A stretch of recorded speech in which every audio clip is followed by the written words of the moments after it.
उपस्थित रसिक श्रोत्यांना मनपूर्वक अभिवादन।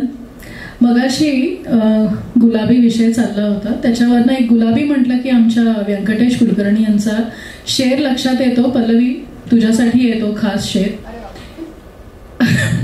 ओठ गुलाबी नजर शराबी आणि बटांची ती स्वैर सुनामी। ओठ गुलाबी नजर शराबी आणि बटांची ती स्वैर सुनामी। गालावरचा तीळ खुणविता कसे आवरू सांग मला मी। गालावरचा तीळ खुणविता कसे आवरू सांग मला मी। केदार प्लीज नंतरही पाठ करून घेतो। मी अगदी केदारचा उल्लेख करणार होते, पण ती पल्लवी करेलच तो म्हणून मी सोडून दिलं। रसिक हो, कविता घेते। कवितेचं शीर्षक आहे गुड गर्ल। प्रत्येक स्त्री स्वतःमध्ये आपल्यामध्ये गुड गर्ल असतेच।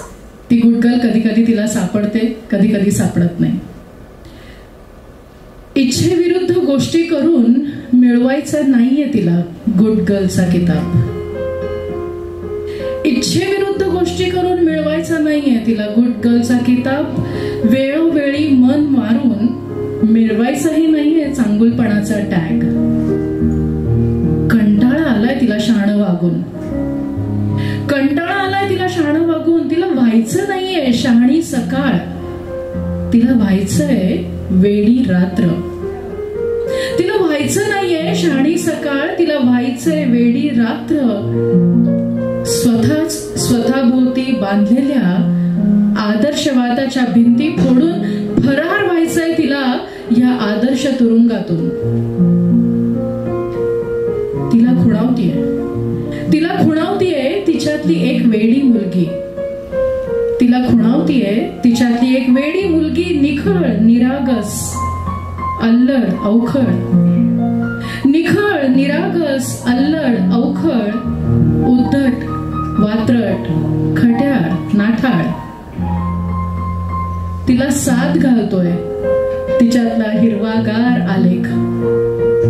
तिला साथ घालतोय तिच्यातला हिरवागार आलेख। कोरलेला शिलालेख, रुंजुणणारं पैंजण, डुचमळणारं रांजण। तिला साथ घालतोय, तिला साथ घालतोय तो आलेख। तिला ठाऊक आहे की तिच्यातली गुड गर्ल नेहमीच करत आलीये मात तिच्यातल्या वेड्या मुलीवर। तिला ठाऊक आहे तिच्यातली गुड गर्ल नेहमीच करत आलीये मात तिच्यातल्या वेड्या मुलीवर। पण अडखळतानाही तेच धरत आलीये तिचा हात वारंवार। म्हणूनच थोडंसं वेड होताना खूपसं शहाणपण जागं ठेवलंय तिने तिच्या आत।